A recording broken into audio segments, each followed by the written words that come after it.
ఒక గోదావరి మనసులో మాట. పండగ వెళ్ళిపోయి ఇంటికి వచ్చిన వాళ్ళు వాళ్ళ ఇంటికి వాళ్ళు వెళ్ళిపోతూ ఉంటే మనసు బిగబెట్టేసి ఏటోళ్ళు అయిపోయిందండి. పరాసుకాయలు ఆడుకుంటా ఆడ కూడా మాట్లాడుకుంటా ఆనందించినంతసేపు పట్టలేదని క్షణాల్లో గడిచిపోయే రోజులు. దేవరం పందింకోళ్ళని పంది అయ్యాక పచ్చడెట్టేసినట్టు బంధువులు వెళ్ళిపోతూ ఉంటే దుఃఖంతో మనసు పచ్చడి చేసినట్టు అయిపోయింది. మళ్ళీ వీళ్ళంతా ఎంతకాలానికి వస్తారు. తాపేశ్వరం, పూతరేకులు, పెద్దాపురం, పాలకోవ, ఏలూరు, పెరుగు చెట్టు, కాడట్టుకొచ్చిన జున్ను పాలతో తీయడి జున్ను అన్నీ కబుర్లు పెట్టుకుని తిన్నప్పుడున్న మజా ఒక్కసారిగా పోయి సంబరం గాలిలోకి ఎగిరిపోయిందండి. కళ్ళకి మసకేసి చీకటి కమ్మినట్టు అయిపోయిందండి. ఇప్పుడిప్పుడే దిగుతున్న మామిడి పిందులతో మెంతి బదులు ఎడితే పిల్లలకి తీసుకుంటా కంచాల మీద కలపడ్డారు. ఇవన్నీ రుచి కుదరడం వల్ల అనుకున్నాం, కానీ చుట్టాలతో వచ్చిన పిల్లలతో జత కట్టిన సరదా వాళ్ళని నిజం తెలియలేదండి. అదే పచ్చడి పుట్టెడితే బొడ్డోళ్ళు ఎవరు కంచం వైపు రావట్లేదు. చాలా కాలం తర్వాత వచ్చిన ఆడబిడ్డలు కళ్ళ నీళ్ళు ఎట్టుకుంటూ ఇంటికి వెళ్ళేటప్పుడు కాళ్ళకి దండాలు ఎడతా ఉంటే లోపలికి ఎక్కేసినట్టు అనిపించిందండి. ఏం చేస్తామండి, ఎవరి సంసారాలు వాళ్ళవి.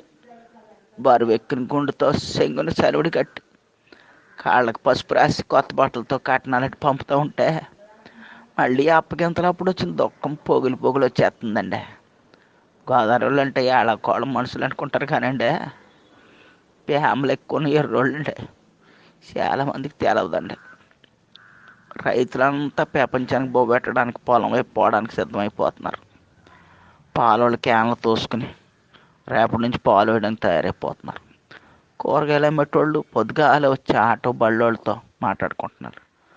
ప్రతి ఊళ్ళో జనం గుంపులు గుంపులుగా బస్ స్టాండింగ్లో, రైల్ స్టేషన్లో ఆగపడుతున్నారండి. చూస్తూ ఉండగానే అయిపోయిందండి పెద్ద పండుగ. వెళ్తా వెళ్తా మా మానెల్లుళ్ళు, మేనగోళ్ళు యాసం సెలవు వస్తామా అంటూ ఏడుతూ వెళ్ళిపోతుంటే గొంతులు ఏదో అడ్డన్నట్టు అయిపోయిందండి. ఆ పిల్లలు మొక్కలు చూస్తే జాలేస్తుందండి.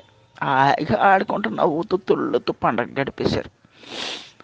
రేపటి నుంచి మళ్ళీ మామూలే అనుకుంటాం కానండి, సంబరం ఒకేసారి ఎల్లులో వచ్చేస్తే అది పోయేటప్పుడు పుట్టిన దుఃఖం కూడా ఇస్తుందండి. ఈ క్షణంలో గోదావరి చూడాలంటే మీరు రాజమండ్రి వెళ్ళక్కలొద్దండి. మనుషులు కళ్ళు చూస్తే చాలండి. ప్రతి మనుషులను 3 గోదావరి కనిపిస్తాయి. 2 కళ్ళు 2 పాయలు, మనసులో అఖండ గోదావరి. ఎంత బాధ వచ్చినా తప్పదు కదండి. రోజులు గడాలంటే మళ్ళీ అందరూ ఎవరి పనిలో కళ్ళు వచ్చేయాలి. ఉంటానండి. దేవుడు మనందరికీ మంచి అని కోరుకుంటాం. ఒక గోదావరి.